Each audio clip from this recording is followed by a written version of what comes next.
आज हम class 10th का 3.1 का पहला सवाल करेंगे। एक एक करके हम सारे सवाल करेंगे। प्रश्न पढ़ते हैं। आफताब अपनी पुत्री से कहता है कि 7 वर्ष पूर्व मैं तुमसे 7 गुनी आयु का था और अब से 3 वर्ष बाद मैं तुमसे केवल 3 गुनी आयु का रह जाऊंगा।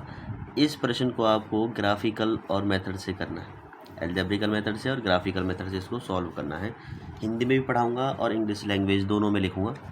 तो पहला सवाल है, हम लेट करेंगे, let the age of Aftab, वो कर लेंगे हम x। हिंदी में इसको क्या कहते हैं, माना आफताब की एज x। इसी प्रकार डॉटर की एज लेट करेंगे, उसकी हो जाएगी भाई y। अब अकॉर्डिंग टू क्वेश्चन कह रहा है, इसका मतलब होता है अकॉर्डिंग टू क्वेश्चन, प्रश्न के हिसाब से या प्रश्न के अनुसार, प्रश्न के अनुसार 7 वर्ष 7 ईयर एगो, पहले क्या कह रहा है, आफताब की जो एज थी वो 7 माइनस हो जाएगी, यानी x माइनस 7। उसी के हिसाब से उसकी लड़की की एज भी y माइनस 7। कह रहा है कि भाई 7 वर्ष पहले इसकी जो आयु थी ना लड़की की, वो इससे 7 गुनी कम थी, तो 7, या इसकी जो आयु थी वो 7 गुनी इससे ज़्यादा थी। तो ये इक्वेशन बन जाएगी, 7 मल्टीप्लाई कर देंगे। तो अब इसको सॉल्व करते हैं। x माइनस 7 बराबर 7 की इससे मल्टीप्लाई और फिर 7 की इससे मल्टीप्लाई, 7y माइनस 7 7 49 होते हैं।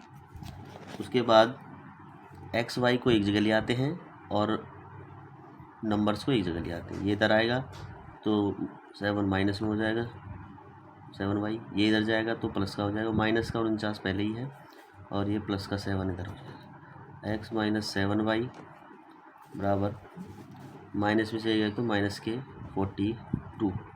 ये आपकी इक्वेशन बनेगी, इक्वेशन फर्स्ट। ऐसे ही कंडीशन दूसरी कह रहा है, सेकंड कंडीशन, इसी प्रश्न का second condition according to question के हिसाब से कह रहा है। क्या कह रहा है, कह रहा है कि 3 ईयर्स लेटर, बाद में 3 ईयर्स लेटर आफताब की जो आयु है वो उससे 3 गुनी हो जाती है, बढ़ जाती है। तो यानी आफताब की आयु x थी, 3 वर्ष बाद उसकी 3 साल और बढ़ जाएंगे, ऐसे उसकी लड़की की आयु में 3 साल और बढ़ जाएंगे, तो इसकी लड़की की 3 गुनी हो जाएगी आफताब की आयु, 3 से मल्टीप्लाई कर दें। ये थोड़ा सॉल्व करेंगे। y प्लस 3, इसकी मल्टीप्लाई से, इसकी मल्टीप्लाई से, ये हो जाएगा 3y प्लस 3 3 9।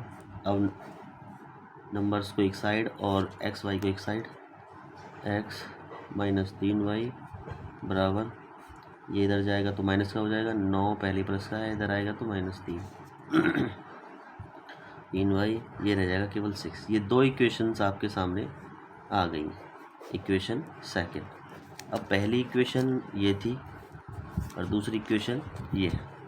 दोनों इक्वेशंस को हम ग्राफिकल मेथड से सॉल्व करेंगे। ग्राफिकल मेथड एक बड़ा मेथड है, तो थोड़ा ध्यान से पढ़ेंगे उसे। तो ये ग्राफिकल मेथड क्या होता है, हमने पहली इक्वेशन ले ली है, उसको हमें x और y की वैल्यू यहाँ पे माननी है और एक वैल्यू निकल के आएगी। तो रफ वर्क में पहले सबसे पहले हम x की वैल्यू मानते हैं जी 0। जब हम 0 मान लेंगे x की वैल्यू, तो इक्वेशन में 0 को पुट करना है, इक्वेशन में 0 को पुट करना है। तो रखिए 0 माइनस 7y बराबर माइनस 42। तो अब ये 0 रहेगा, ये 7y बराबर माइनस 42। अब यहाँ y की वैल्यू निकल के आ जाएगी, 7 इधर मल्टीप्लाई में है तो इधर आके डिवाइड में हो जाएगा, माइनस से माइनस कट जाएगा तो 6 आ जाएगी। तो यहाँ पे x की 0 हमने मानी थी और 6 इसकी निकल के आ गई। उसी प्रकार फिर हम x की वैल्यू कुछ मान लेंगे, ऐसी y की निकल के आ जाएगी। 3 प्रकार से माननी है ऐसे ही, और फिर हमें दूसरी इक्वेशन को भी ऐसे ही ड्राइव करना है। तो अब हम x की वैल्यू को मान लेंगे, स्टार्ट करते हैं। तो x की वैल्यू को अब क्या हम मानते हैं बेटा, -7। यहाँ पे -7 रख देंगे। माइनस क्यों माना है, यहाँ माइनस अब x आएगा तो इधर जाएगा तो प्लस का हो जाएगा, तो इसमें से 7 कट जाएंगे तो आपका 35 आ जाएगा, जो कि 7 से ईजिली डिवाइड हो जाएगा। तो यहाँ आ जाएगा जी -7 -7y चल ही रहा है, यहाँ इधर -42। अब क्या होगा, ये सेकंड का माना है हमने, -7 इधर रखा है देखो, उसके बाद ये 7 माइनस का इधर जब जाएगा तो प्लस का हो जाएगा, तो -7y रह जाएगा इधर, इधर -42 है, जब जाएगा तो प्लस का 7 इधर आ जाएगा, -7y बराबर हो जाएंगे -35, माइनस से माइनस कट जाएगा और 7 इधर मल्टीप्लाई में इधर आके डिवाइड में हो जाएगा, तो y की वैल्यू कितनी आ जाएगी बेटा 5, इसे काट करके y की वैल्यू 5 आ जाएगी, तो यहाँ पर आ जाएगी 5। उसी प्रकार से तीसरी वैल्यू माननी है, थोड़ा सा सवाल बड़ा है ये, ग्राफिकल मेथड से तो इसी प्रकार होगा, बड़ा ही होगा। उसी प्रकार से हम x की वैल्यू फिर मानेंगे, उसी प्रकार से अब हम x की जो वैल्यू मानेंगे वो मानेंगे -14, बढ़ाते चले जाएंगे ना, x इधर जाएगा तो जो 42 से आसानी से डिवाइड हो पाएगा हमारा y।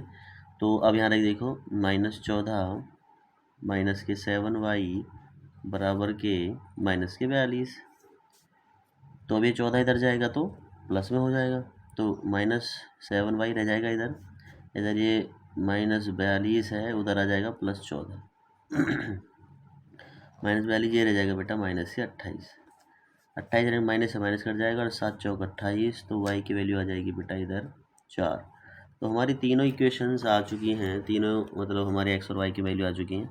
ये बना था -14 और इधर आता है आपका 4। आप कुछ भी वैल्यू मान सकते हैं जो इजीली y के इस 7 से ये डिवाइड हो जाए। फ्रैक्शंस में वैल्यू नहीं आनी चाहिए। फ्रैक्शंस का मतलब होता है कि बटे में, जैसे कि आप लिखते हो यहाँ पे a/b के रूप में कोई वैल्यू नहीं आनी चाहिए, उसको लिखना हम नहीं देख सकते। सेकंड इक्वेशन जो हमारी थी उसको देखते हैं। सेकंड इक्वेशन जो आई थी हमारी, वो आई थी x - 3y बराबर 6। ये हमारी सेकंड इक्वेशन थी, ये हमारी फर्स्ट इक्वेशन थी, ऊपर डाल देते हैं फर्स्ट। इसको भी हम इसी तरह से इसको भी हम एक टेबल बना करके x और y की वैल्यू फाइंड आउट करेंगे। 2 टेबल बन जाएंगे, उसी प्रकार हम फिर ग्राफिकल मेथड का यूज़ करेंगे। मैं कराऊंगा 1 बाय 1 ग्राफिकल मेथड कराता हूँ। तो x की माननी है और y की निकल के आएगी। तो सबसे पहले हम x की वैल्यू 0 मानेंगे, इधर कर लेते हैं। x की वैल्यू मान ली हमने 0, सबसे पहले हमने 0 मानी x की वैल्यू। तो इस x की वैल्यू को यहाँ पुट करते हैं सेकेंड इक्वेशन में। तो 0 - 3y बराबर 6, ये 0 हो गया, x की वैल्यू मानी है, तो 0 का रहने दो ऐसे ही। 3y बराबर 6, 3 से कट जाएगा, 3 दूनी 6, तो आपका y बराबर आ जाएगा -2। ये माइनस के इधर जाएगा ना, तो y बराबर क्या जाएगा -2। तो x माना 0, y आ गया -2। उसी प्रकार फिर आप यहाँ पे ही कर लेते हैं दूसरा। x की वैल्यू यहाँ पे मानोगे आप, यहाँ पे x की वैल्यू मानोगे आप 3 -3। -3 क्यों कटा? क्योंकि फिर 3 जो इधर जाएगा तो 3 रह जाएगा, तो ये कट जाएगा।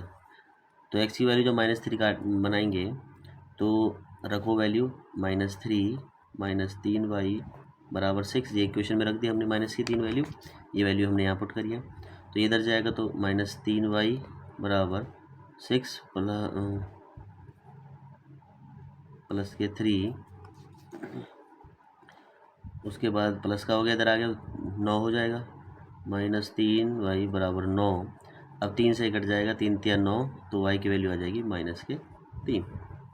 तो यहाँ पे y की वैल्यू एक तो हमने मानी है इधर, y की भी, x की मानी -3, तो y की हमारी निकल के आई -3, दोनों 3 3 आ गई है। उसके बाद x की वैल्यू तीसरी टर्म में रह गई है, x बराबर, अब हम x की वैल्यू मानेंगे, बेटा खाली 3, ये 3 वैल्यू मानते हैं हम x की। रखो फिर इक्वेशन में, इस वाली इक्वेशन में रखना है आपको, इस वाली इक्वेशन में x की वैल्यू कितनी रखनी है 3।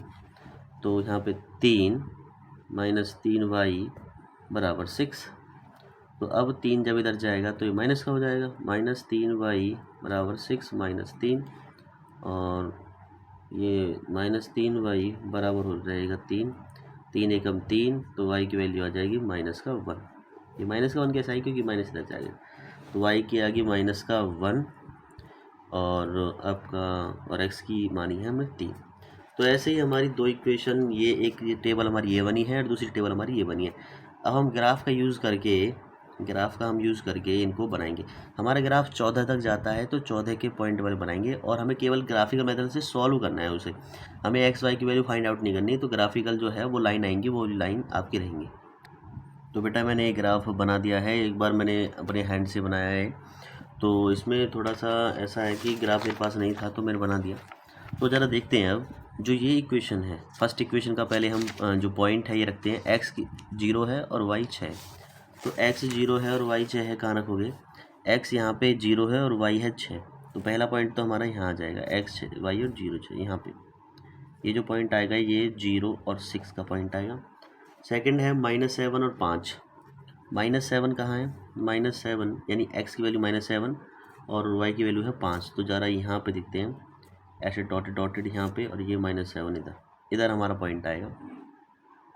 ये जो आएगा बेटा वो -7 और 5 का पॉइंट आएगा, -7 और 5 का पॉइंट। उसी प्रकार 14 और 4। 14 बेटा कहाँ है? देखो हमारा यहाँ पे है 14, बिल्कुल यहाँ पे एंड पे, क्योंकि जगह नहीं थी। तो 4 यहाँ पे है, तो यहाँ पे वो पॉइंट आ जाएगा -14 और 4। अब तीनों लाइनों को हमें केवल सिंपली मिलाना है। कुछ इस प्रकार से लाइन आएंगी, ऐसे एक इक्वेशन हो जाती है। इस इक्वेशन को आप लिख सकते हो कि ये x - 7y बराबर -42 की इक्वेशन है जो हमारे पास आई है। उसी प्रकार जो दूसरी हमारे पास टेबल थी उसको बनाना है, इसी ग्राफ के अंदर बना देते हैं। x 0 है और y 2 है, यानी कि यहाँ पे आ जाएगा x 0 और -y2। उसके ऊपर x -3 है और y भी 3 है, तो यहाँ आपका यहाँ y भी -3 है, तो आपका यहाँ पॉइंट आ जाएगा -3 दूसरा पॉइंट।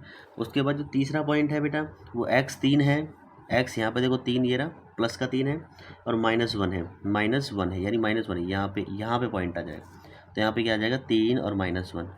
आप गौर कर रहे हो तो स्ट्रेट लाइन आ रही है दोनों के अंदर, दोनों इक्वेशन के अंदर ये स्ट्रेट लाइन आ गई इसमें। तो ये दोनों इक्वेशन बन जाती हैं। ये पहली वाली इक्वेशन है, दूसरी है।